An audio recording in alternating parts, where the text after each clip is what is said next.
wanting to find the best camera for both POV photography and walking and talking. Previously I was using the DJI Pocket 3 for these two purposes, but I always felt its field of view was a little bit too narrow, while I really loved the quite incredible image quality you can get with it. For the POV part of the equation, the form factor makes it really hard to wear, be it around your neck or on your chest. It's very uncomfortable, it's clumsy and awkward. I was not really using it all that much anymore. I usually will shoot POV photography when I'm commuting, bringing the kids to school, which I do with a cargo bike, and occasionally leaving the bike at school and walking home for what is approximately a 20-minute walk. I would really favor a setup that is especially quick and easy to switch between walking and talking and POV. To mount the Pocket 3 for POV, I would need the expansion adapter. I always struggle to slide the Pocket 3 in it. It's always a little tricky. At first I thought I could potentially get the DJI Nano for the POV part and then keep using the Pocket 3 for the walking and talking sections. My fingers are getting so numb. Then I thought the DJI Nano is already two pieces, the base and the camera itself. Pocket 3 with its protective case, that's 4, and then the expansion adapter. Not to forget, I'm gonna be shooting photography, so I will need a camera for that. Usually it's my phone, that's 6 part. It's a Vivo X200 Ultra, it's quite a big phone, and sometimes I attach to it an external lens, so that's 7 parts. Way too many parts to handle, especially for these short commutes. It's not realistic. There were other reasons why I didn't want to go for the Nano, which could have been a standalone solution, but I do like to shoot long clips, long takes, be it for POV or walking and talking, and then I cut them when I edit. I find it much more easy to work that way than to have lots of little clips here and there. The Nano has two downsides to it. Its battery life is reportedly quite weak, especially when not plugged into its base. And since the Nano records internally, once it's full, it's full. You need to offload the data to the base, I believe, if I understand correctly. Probably with 128 gigs, I will have enough for the commutes, but just generally don't really like this idea that I can't swap SD card if I need to. All these tracks led me to the Action 6, which I'm recording right now with. It's ticking all of the boxes, especially with the macro lens. For POV, I can have the neck mount or the chest mount. I prefer the chest mount these days. I can have it under my jacket and I just zip down the jacket a little bit. I can show you now. And when I'm ready to record, I just put the Action 6 right on the mount, press record, and I'm good to go. So it's very quick and simple. Switch to POV on the chest mount. I'm gonna try to not have my hair in the way too much. Such a pretty city that I live in, Copenhagen.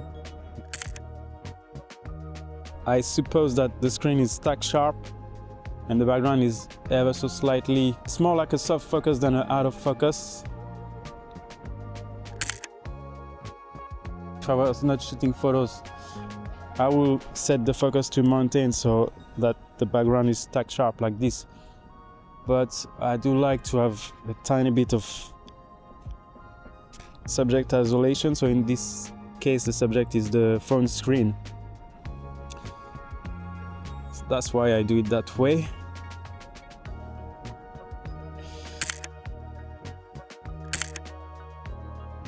When I switch to POV, I do a few things. First, I switch to f4. What I want is to have my phone screen well in focus so you can see the settings and the composition and all of that. I don't want the background to be too blurred. That is annoying when I'm not holding the phone in front of the screen. F4 is good for that. It gives me a better chance to have my phone actually in focus because the depth of field is not too narrow. Place the macro lens to person. The other thing I do is I unscrew the macro lens first. I go to natural wide field of view, which is very nice and wide, and then I press record.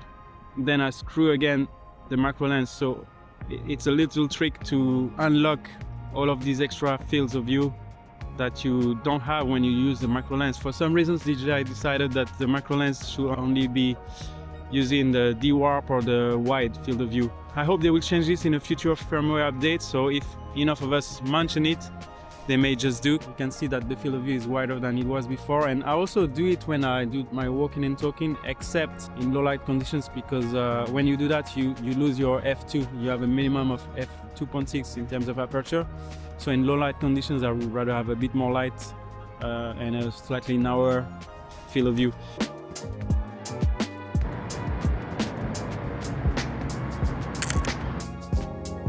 Now we switch to the natural wide field of view, so the image should be wider.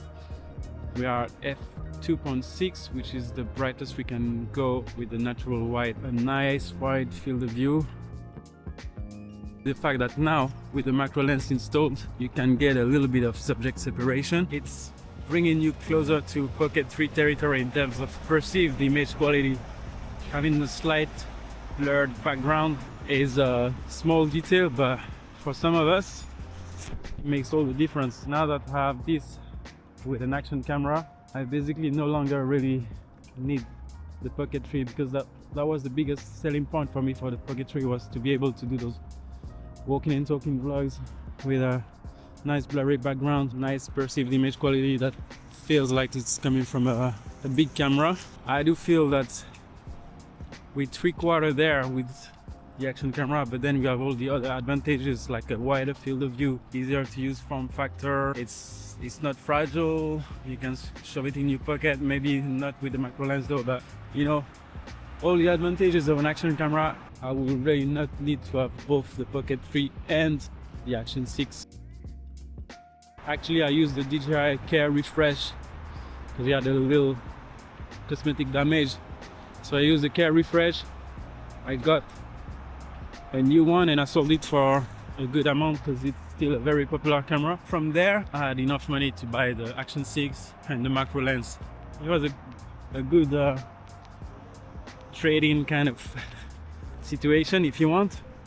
And as much as possible, I'm trying to sell old stuff to buy new and try to streamline the kit, have fewer elements. Anyway, I need to head back home. It's time to work now. Oh yeah,